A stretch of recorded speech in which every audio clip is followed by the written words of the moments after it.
Assalamu alaikum and welcome to today's Sufi teachings. This Sufi teaching series we call Community Connection occurs on the first Sunday of every month at 5 p.m. Eastern Time. It is organized and underwritten by Sufi Center Minnesota with the intention of making the Sufi teachings of peace, love, mercy, justice, freedom, and beauty available to people everywhere. We acknowledge that the land Sufi Center is located on is the traditional and ancestral homeland of the Dakota and Mdewakanton tribes.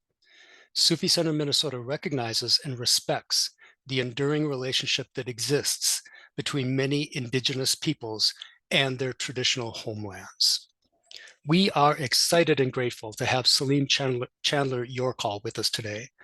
Salim is a Minneapolis-based healer, bodyworker, and Sufi teacher, serving his community since 1995. Raised in a deeply Christian home, he has walked deeply on the yoga and qigong paths as well, and first encountered Sufism through the teachings of Bawa Muhyiddin in 1999. Chandler struggled mightily with depression and despair from his early years, at last finding deep healing and relief through the teachings of Sidi Muhammad al-Jamal. He wants people to know, no matter how hard it is, and now I know it can get really, really hard, there is hope, there is a way, and you are meant to shine in this life. Chandler has done healing work in private practice, hospital, and clinical settings, continuously integrating mind-body medicine, hands-on healing methods, and spiritual healing. Also trained as a hospital chaplain, he is passionately in service to the revelation of the divine within each and every human heart. His teaching today is mercy and patience, tending the garden of the heart in a season of storms. Salim, welcome, and thank you for being with us today. Now I'm unmuted. Thank you so much, Pat Abdullah. I wish maybe you could help me with one tech thing. All of a sudden, all I see is myself. Is that just the way it has to be? Yeah, so we've spotlighted you, Salim, for the purposes of the recording. If you want to see the other participants here, you would need to change the view on your screen.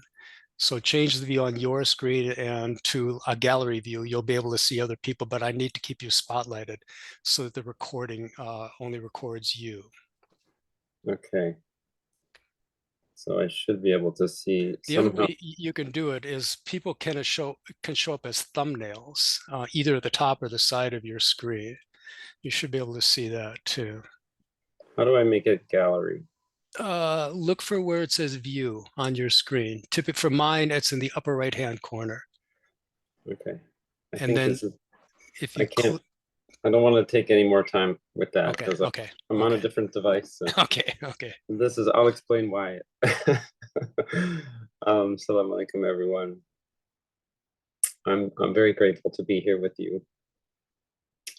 And I want to, before we begin, I just want to explain a little bit about where I'm coming from.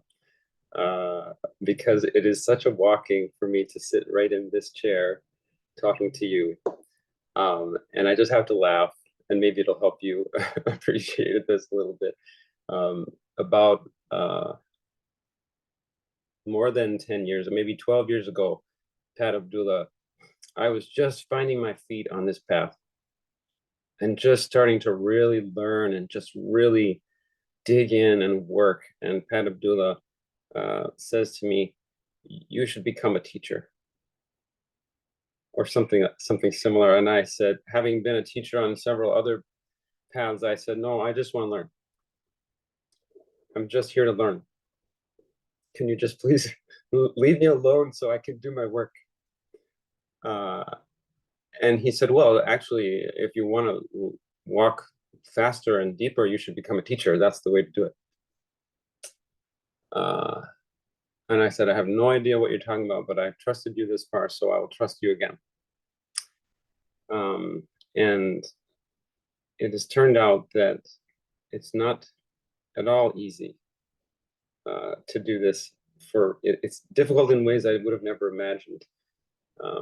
And I won't describe to you what it took me to get in here today, but it would, let me just suffice it to say, it would take the hour to explain all the problems that happened for me to show up.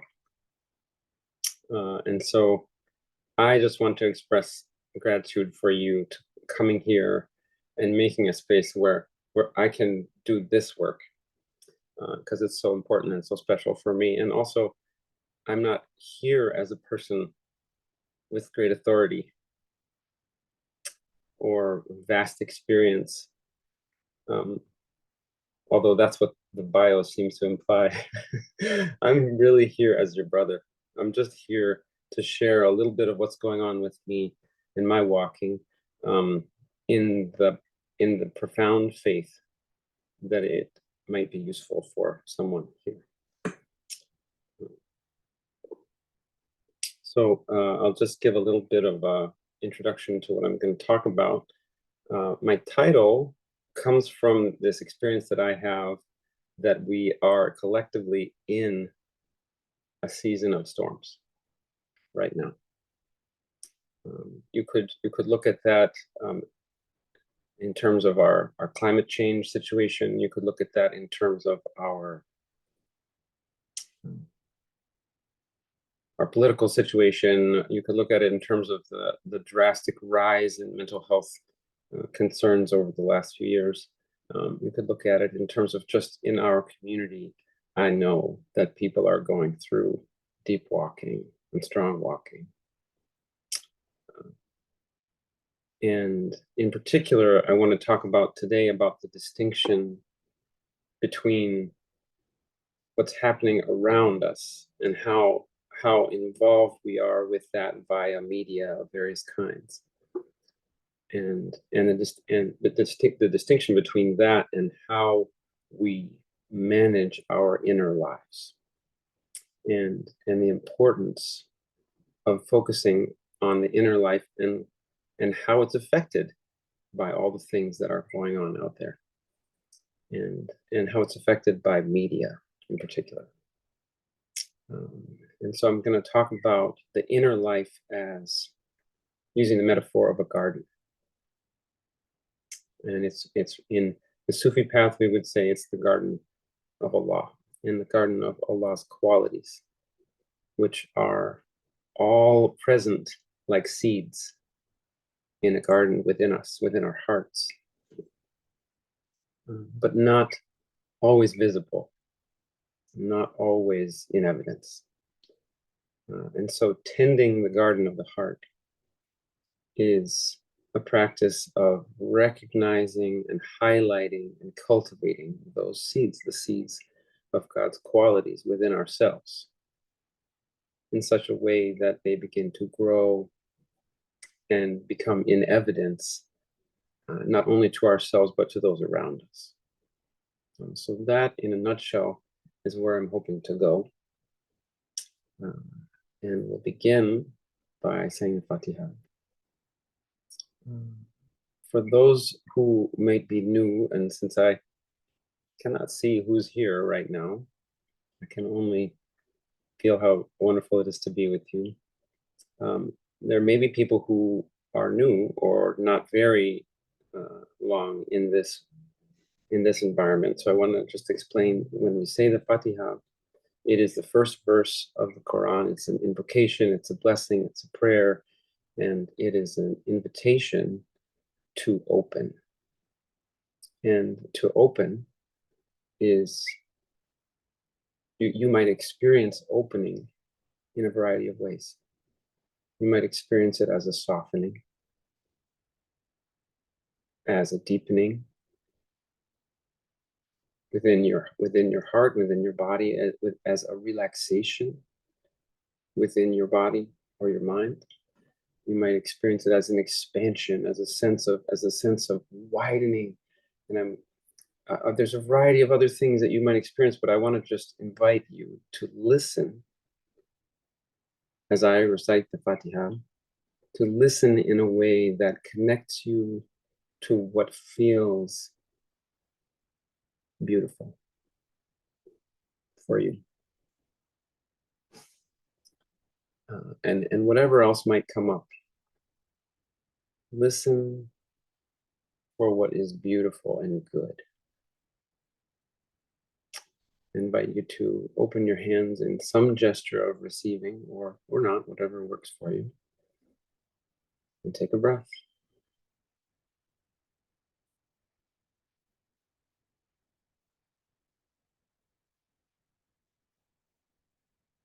أعوذ بالله من الشيطان الرجيم. بسم الله الرحمن الرحيم. الحمد لله رب العالمين. الرحمن الرحيم. مالك يوم الدين. إياك نعبد وإياك نستعين. اهدنا الصراط المستقيم. صراط الذين أنعمت عليهم غير المغضوب عليهم ولا الضالين. آمين.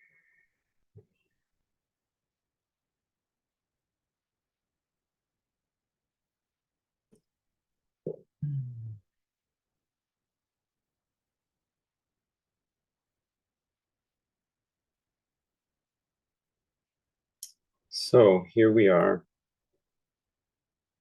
in a time of great upheaval everywhere, time of great excitement, time of change.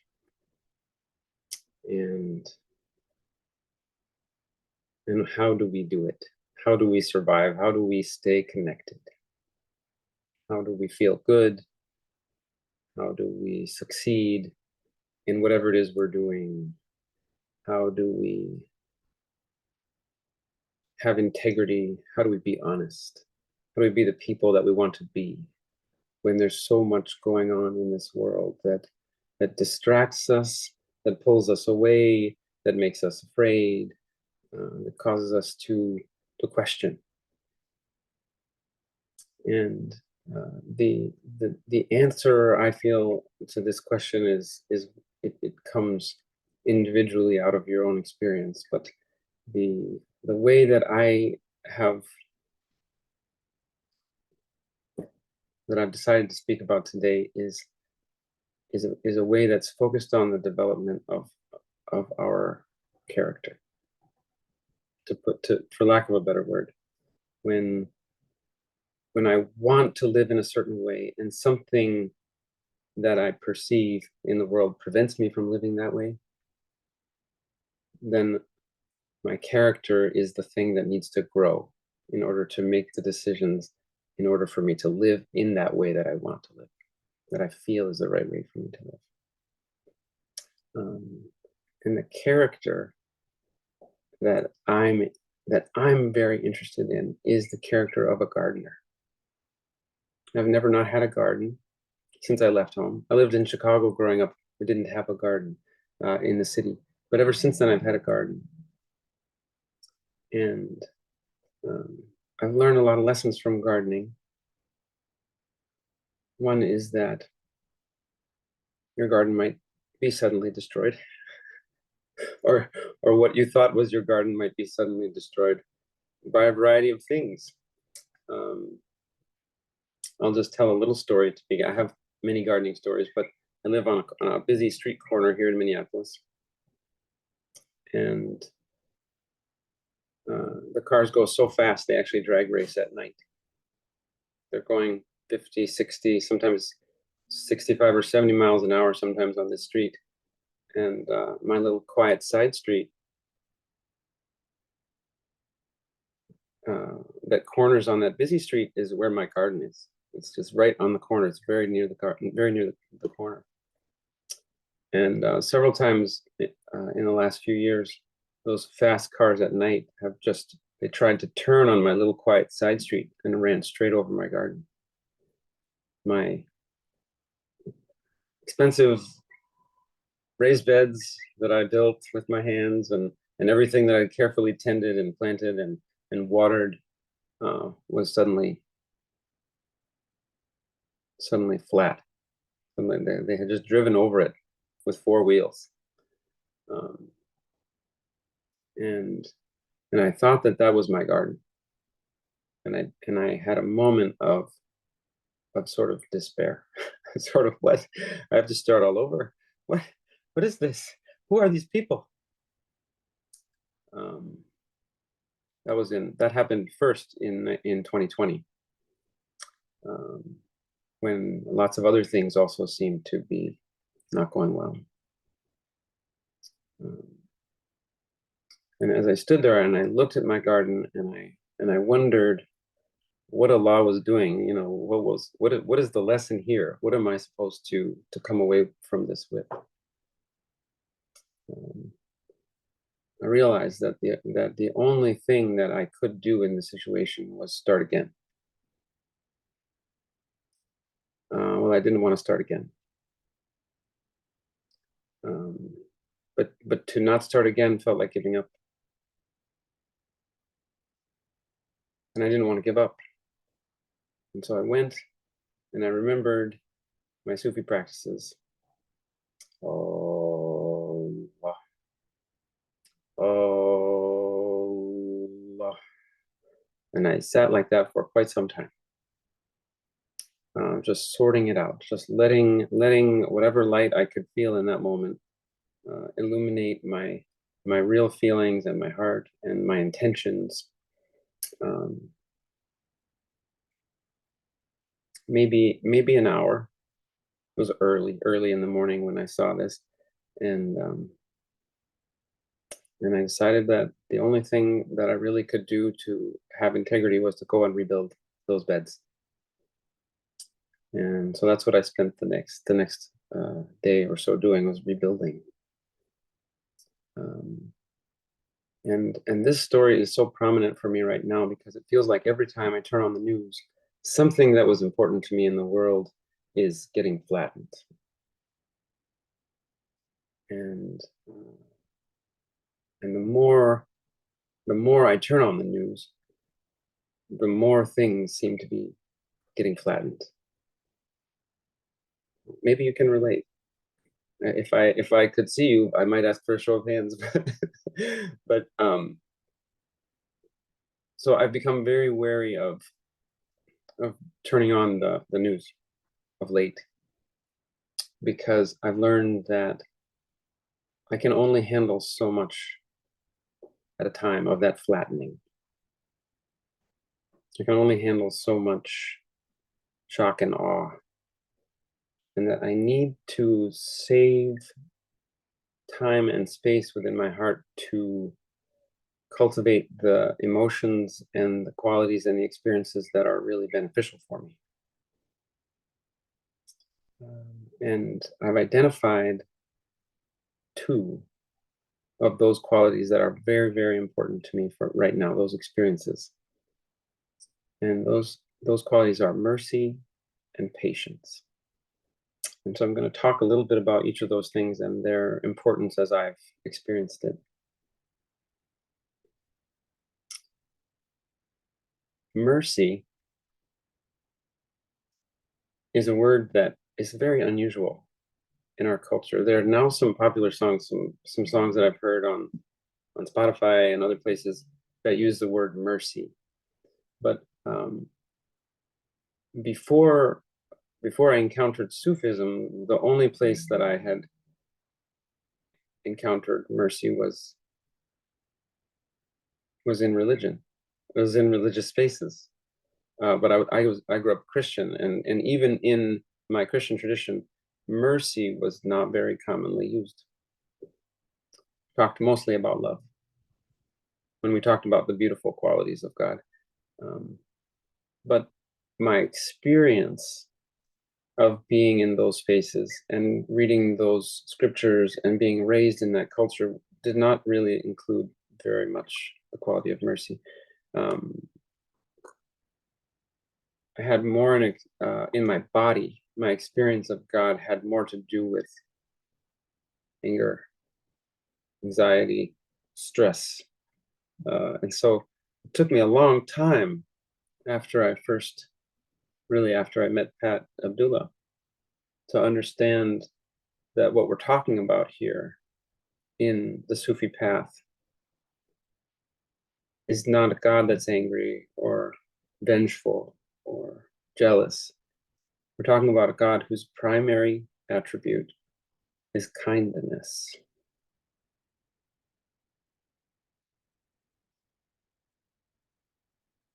That's a creator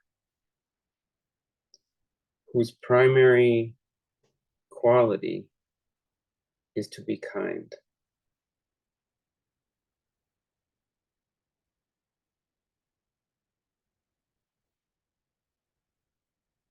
And so the primary quality of the creation must also be kindness, be mercy. And from that stems a whole host of other qualities like softness, like gentleness, like a love that is unconditional and unfathomably deep and never-endingly deepening.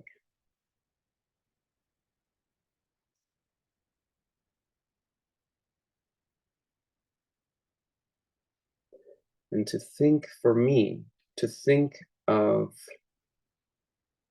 myself as a created being, my family, my community as created beings whose primary quality is like that, has been maybe the most transformative aspect of the Sufi path, because it's allowed me to recognize how often my perceptions are in error,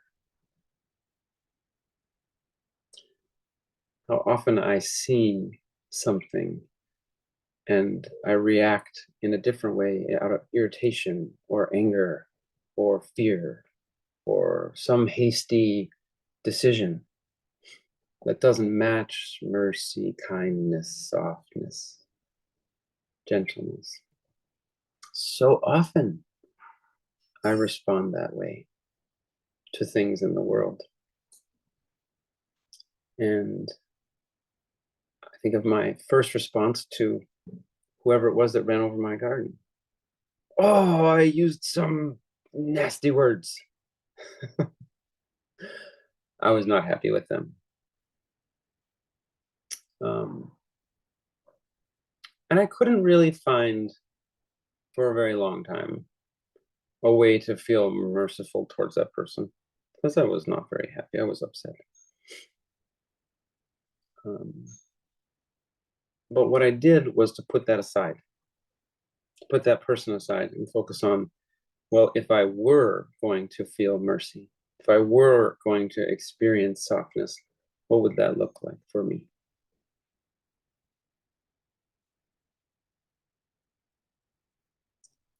And in that case, the answer was to just go ahead and rebuild. Do it again. Start again.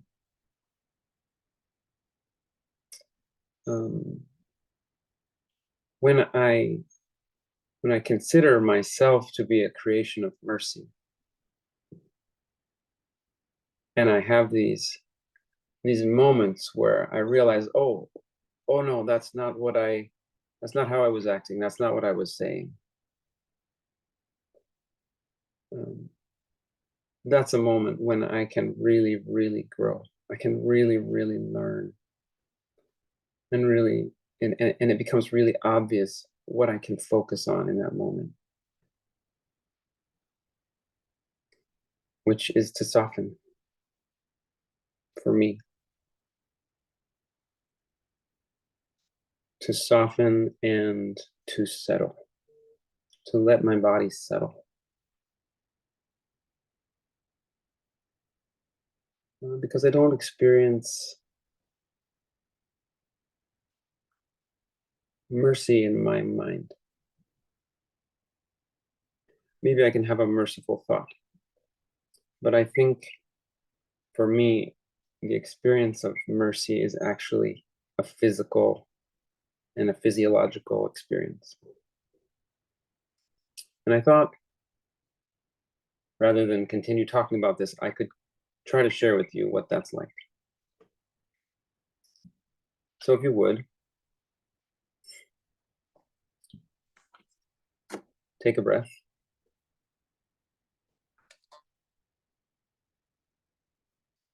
And a long exhale.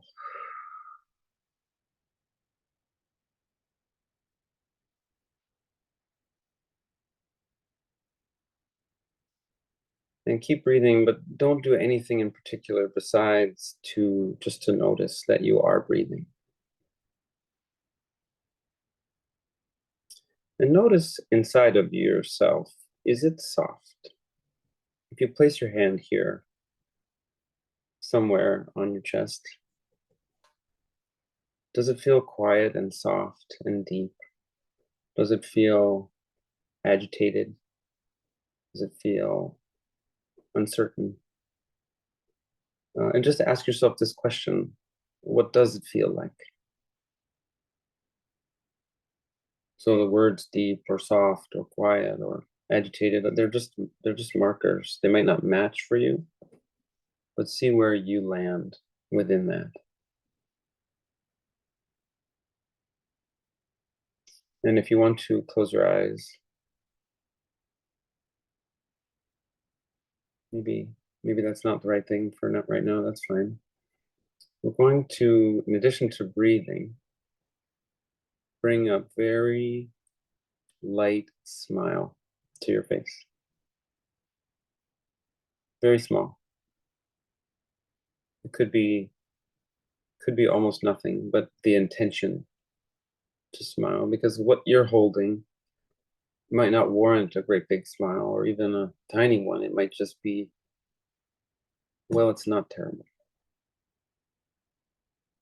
Or if it's terrible, it's not awful. So just have the intention to spin things a little bit upwards. And notice what happens to your inner space with your breathing and your smile.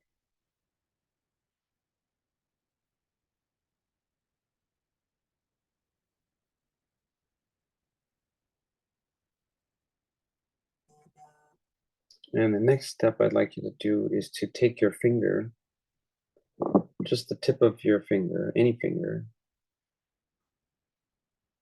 and start to move it around in a circle at any speed that feels honest. That is, when you compare the movement of your finger to the speed of your thoughts or the sensation inside your heart, let the physical movement be about at a speed that acknowledges that.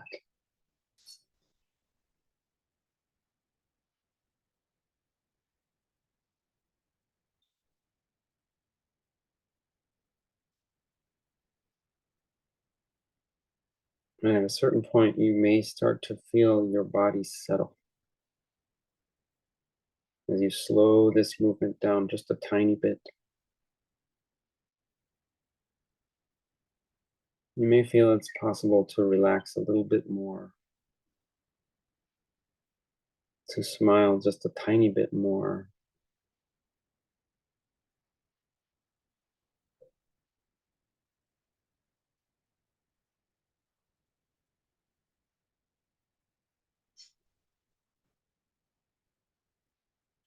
And two last things I'll ask of you here. You are using your body, your finger,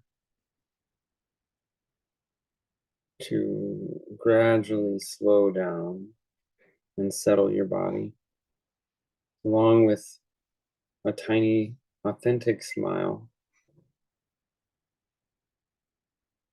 and an awareness of your breath.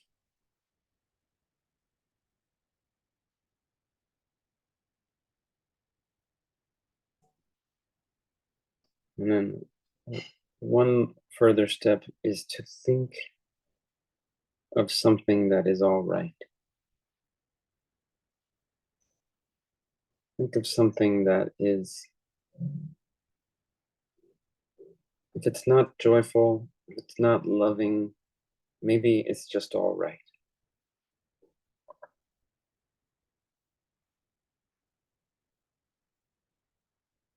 And train your attention in the direction of this general, this breath of okayness within your heart, within your inner space. Train your attention there.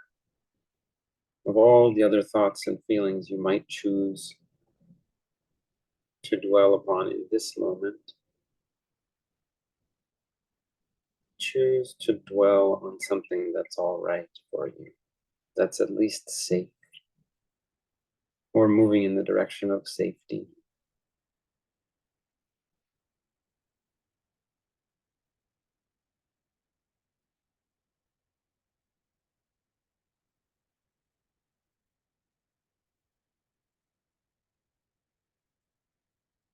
And take a few breaths here just to notice how your body could settle, could relax, could say yes.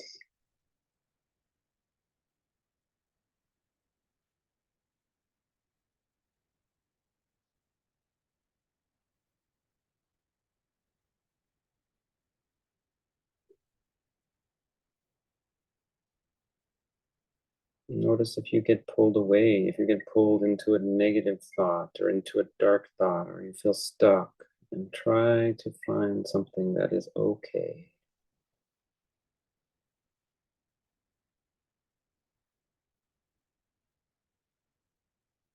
And finally, I'll ask you to remember, I'll use the name of Allah.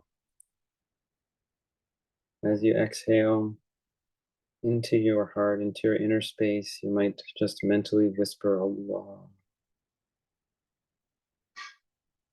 Or you might say it out loud, if that feels better. Allah.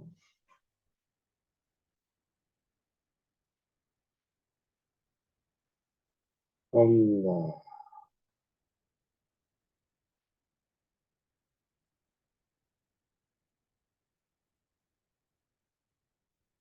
Allah.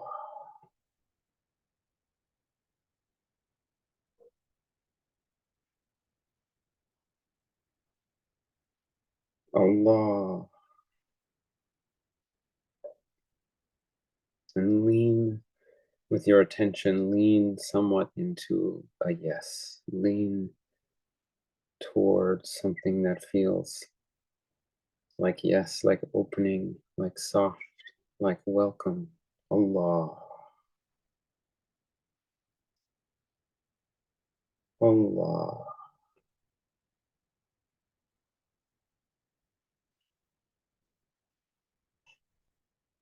Allah.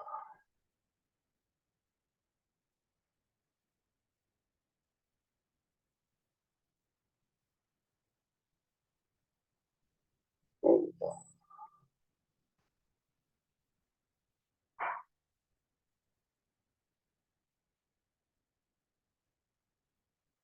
Yeah.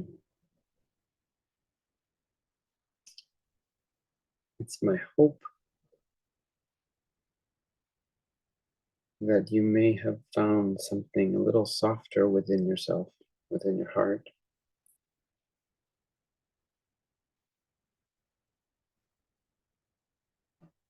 And if you have, Alhamdulillah, praise God. And I would suggest to you that what you have found is pearl of great price. It's a thing that is more valuable than most of what you'll find in life. For me, this has been true.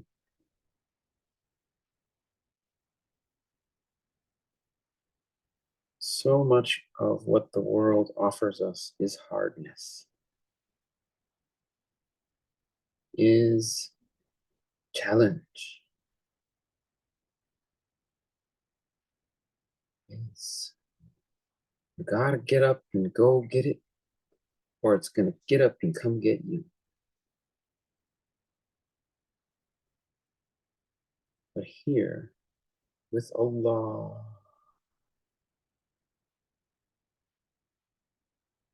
you have an opportunity to praise,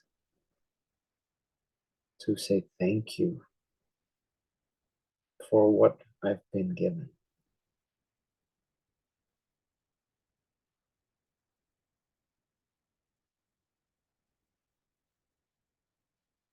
And I can't think of much better than that. I can't think of what it is we might be looking for in this world, in this life, if it isn't the chance to say thank you for something that's happening to me.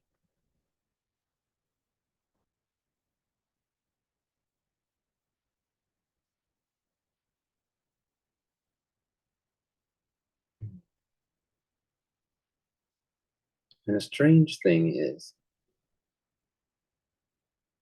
take myself as an example. I grew up confused that this was not the way the world was. I had no idea. I had an idea, but so many parts of me believed that the world was different than this, that God was different than this, that the truth was different than this. It was different than softness, than beauty, and kindness, and gentleness, and generousness.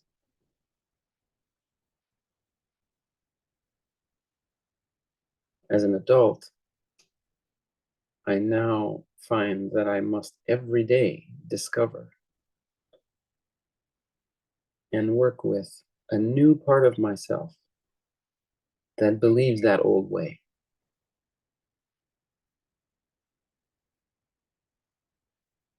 It's not something we find and then we have found. Mercy is something we discover every day through our intention and our belief that it is the most valuable thing.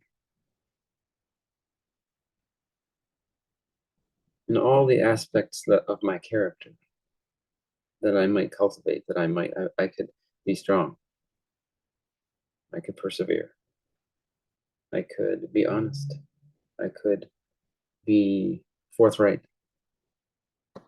And you could probably think of more character traits that are worth developing than I could right now. But I can't think right now, and I haven't for some time, of a better one than this, because it involves both how I relate to myself and how I relate to others.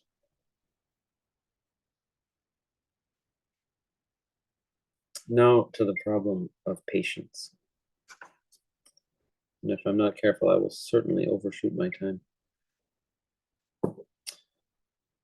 Um, there being so many aspects of my humanity that are wrapped around the belief that something might be wrong with me, or that something might be wrong with this world. And there being this Sufi path that teaches me how to experience beauty and how to experience kindness. There being these things, I often wake up and have forgotten my mercy, and have I wake up in a different state, and something comes out of my mouth that is readily identifiable as not mercy. And then I can feel frustrated that it didn't work. Mercy didn't do its job. It didn't transform me. didn't make me into the person I wanted to be. I'm still Salim. Um, and it's often said in our path that there are two remedies for any illness, and they are the remedy and patience. So in order to take up the task again, to return to the project of centering myself in kindness and mercy, I need another quality to remind me this has happened before. You've woken up on a different day, and you were Salim that day.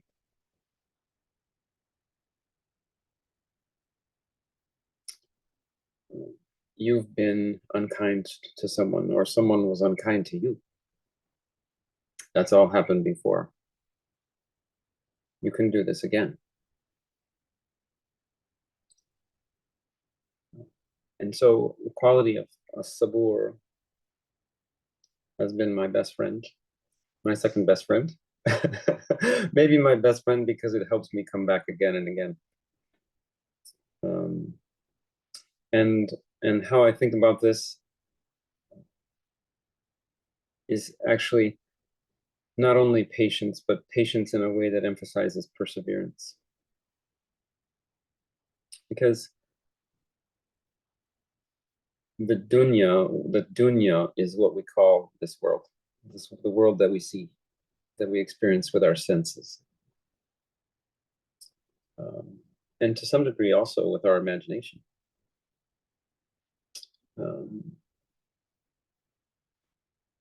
The dunya is actually, from my perspective, and I've found some readings from CD that back me up, but they're so short, and I am not a great scholar, and I did not have that much time to put it all together. I can think of the dunya as a school, as a merciful training ground for my heart, for my character. But I can only think of it that way if I'm safe, if I have safety. Okay. If I'm not afraid for my life, afraid for whatever it is, if I'm not centered in fear. And so if you have trauma, if you have very, very hard things happening in your life, if you are abused, if you are tortured, if you are ridiculed or humiliated, or if you can take my meaning and identify as someone who doesn't feel safe in their nervous system, what I'm saying is not intended to belittle that at all. And there are, inshallah, resources for you that will be helpful in arriving at safety. But once you have understood where, not just understood, but experienced where safety is in your nervous system, in your body, that in itself is a kind of mercy, an important one. There's likely to be this sense of loss. You're likely to lose that and need to find it again. And that's where sabur comes in.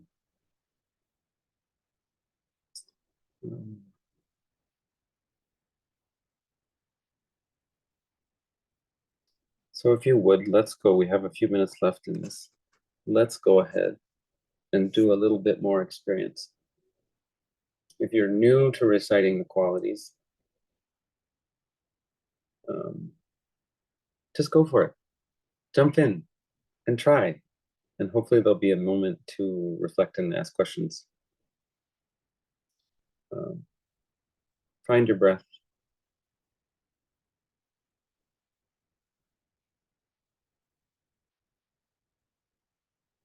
And whatever tiny smile is accessible to you.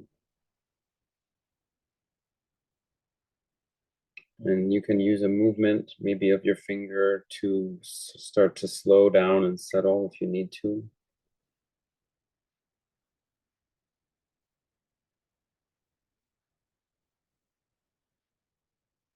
And think in the direction of something that is okay. Imagine in the direction of something even even pretty good,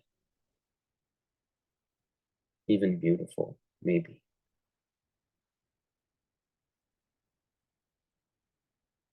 And then we will recite the name Ya Sabur. Ya Allah, Ya Sabur.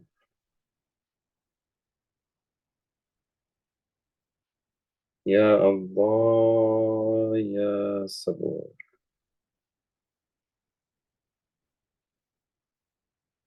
Ya Allah, Ya Sabur.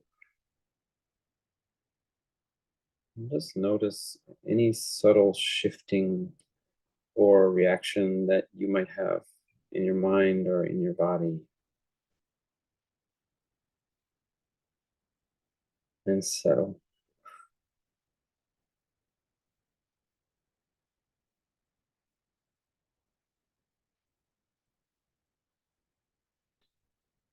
Ya Sabur.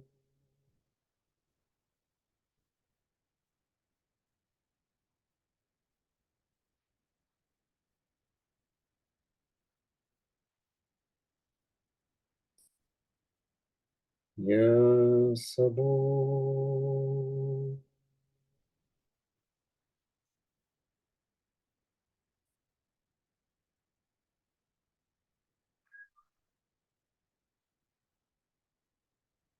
Ya Sabur.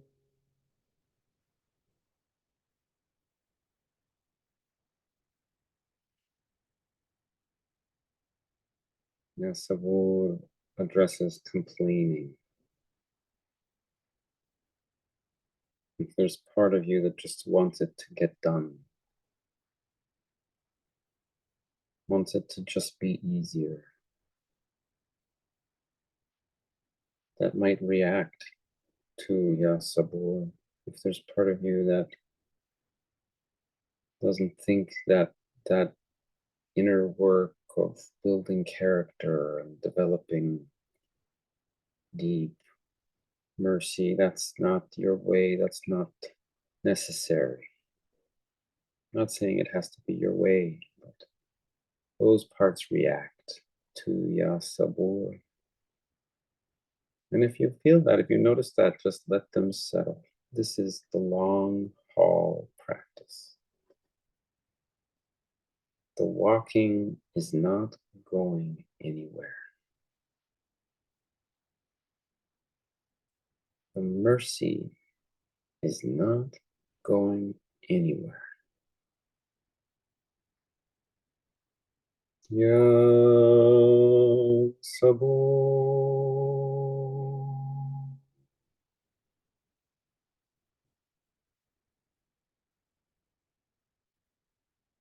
Ya Sabur.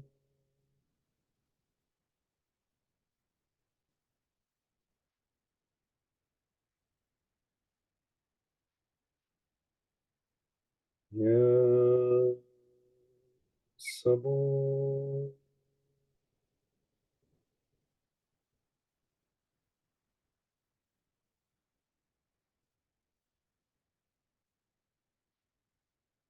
Ya Sabur also says, I am not going anywhere.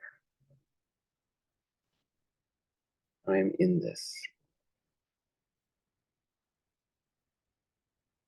I trust, I believe, and I feel that the truth of this life is mercy. The truth of this life is to be kind and to receive kindness. I believe, and therefore I set myself again to the task. Ya Sabu.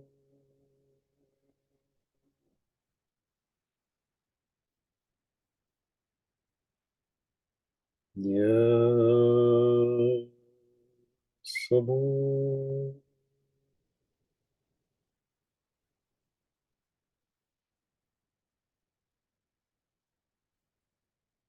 Ya Sabu.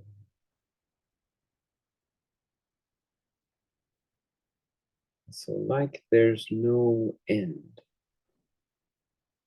to the cultivation of the quality of mercy, because the path is never ending. There's no end to the cultivation of the quality of patience. Whether your outside garden has been smashed by dragsters in the night, or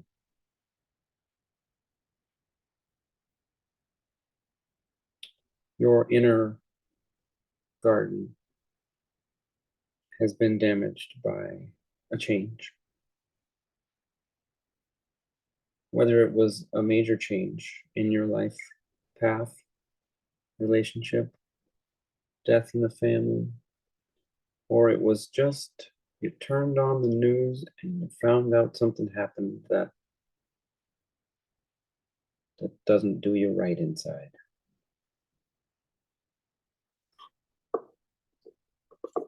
As long as we are human, we will experience challenges, we'll experience the loss of the beauty, inward and outward beauty that we cherish and that we long for.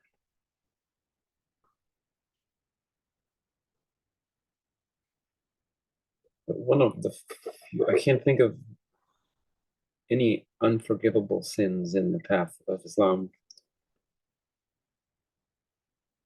except for despair.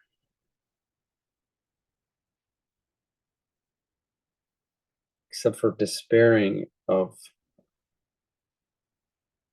the help and the support and the mercy of our Creator.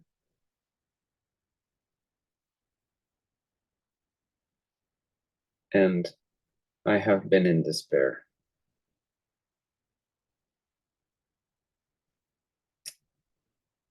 And I don't even think that that is unforgivable.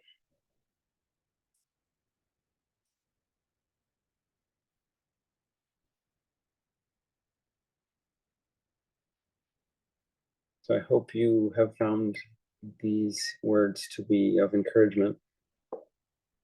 I would be happy to open the floor for comments or questions or whatever, a reflection on what's going on for you. It looks like I have 3 minutes.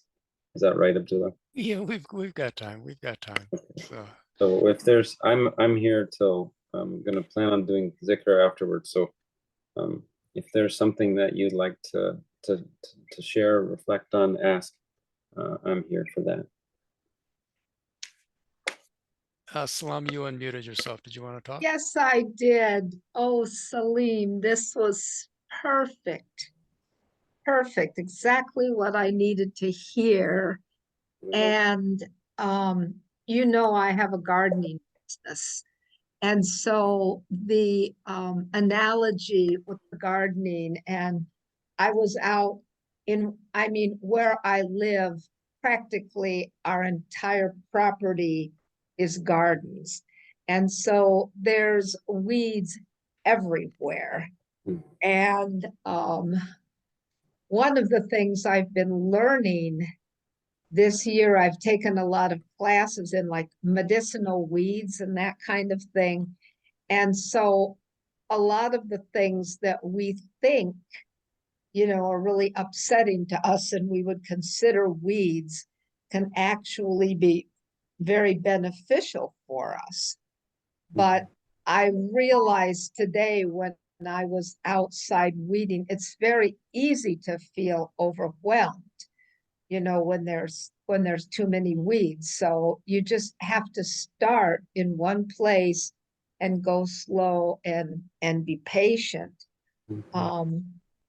And I'm also really aware that everything that Allah puts in front of us, you mentioned where was it here now? Oh, now I can't find it in my notes, but tending our garden, removing the weeds. What are the weeds? They're the blameworthy qualities within ourselves that we need to clean so that we can more fully embody the praiseworthy qualities that Allah put in front of us. And, CD says that every single person that Allah puts in front of us is a mirror. They're showing us either a praiseworthy quality we have or a blameworthy quality. And so in that sense, everyone is a gift. And rather than being angry with someone because they're doing something we don't like, Allah's really giving us a gift to say, oh, why don't you see if you can find this place in yourself and clean it? And then I don't have to put this in front of you again. And I really realized that, especially when people do things that we don't like or are very upsetting, or they say, unkind things, that a person really can't do that to another person unless they're deeply hurting inside themselves. So rather than being angry with them, we need the mercy, as you talked about, the mercy, the kindness, the compassion. Yeah, well, and just one thing I would add to this beautiful discourse is that I suffer from shame. Anyone else? I suffer from the spiritually inculcated, like I went to church and learned that there was something profoundly wrong with me and that I needed to do something to clean that up. And so I've learned that the language of go inside yourself and clean that place is not always the most helpful. But it has been very helpful for me to go inside, find the place that needs cleaning and be nice to it. Yes, we have to be, and CD says over and over again in his books, you cannot give to another what you cannot give to yourself. So if you want to give mercy and compassion and kindness and patience and love and all those beautiful qualities, gentleness to others, you have to start with yourself. Yes, well said. Thank you, Salam. Appreciate you. I think we've got time for one more if somebody wants to ask a question or make a comment. The thing about shame, Salim, I think would warrant a teaching entirely to itself. I think a lot of people can relate with that. I certainly can as an old Catholic kid. Latifa, unmute yourself, please. Assalamualaikum. I just had appreciation, actually, not really a question or a comment. Just this morning, I have as I'm sure many of us, but I have this one relationship that I'm really struggling with, and it's a quite funny experience. I have a lot of deep love and appreciation for this individual, and a lot of frustration and anger and all that stuff too. And it was funny. I saw the email and it was about mercy and patience, and I was like, oh, okay, mercy and patience feels really, really good. And I mean, I never thought I would say this, but patience feels good. Like it's okay to not know and to let things be. And I really loved what you shared, that in our Tarika, there's a saying that there's two ways to heal something. One is through the medicine, and the second is the patience, I believe, is what you said. And so I really appreciate that. That's so merciful. Immediately I take myself out of the driver's seat and trying to solve this Rubik's Cube of a relationship. And I put the Rubik's Cube down and I just chill out. So thank you. Really appreciate it. Alhamdulillah. Thank you for sharing. I appreciate it. Thank you, Latifa. Aisha. Yes, Salim, I just wanted to say, when I saw you were going to be speaking, I was so happy because I've been in your classes and I've always been so rewarded with it. And I'm very grateful for taking my finger and going around because my mind is just so busy. And it really helped me to stay down more in my heart. In fact, I put my finger down in front of my heart to go to that. Mashallah. Yeah. I really thank you for that and for all of it. It was very good teaching. Thank you. Alhamdulillah. Thank you. And I would just say about the finger, that's been my best friend. I have so many good friends. It's been a great friend for me. You know, sometimes I imagine I have to paint the wall, you know, on the other side of the room. I have like a spray painting out of my finger, and that's how I can access it. Whatever helps you settle down. Yeah.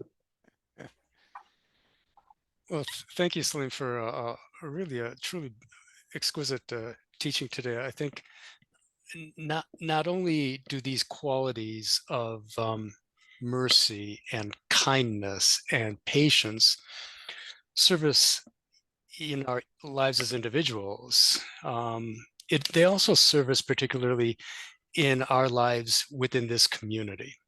We are a very diverse community. People have a wide variety of life experiences and backgrounds.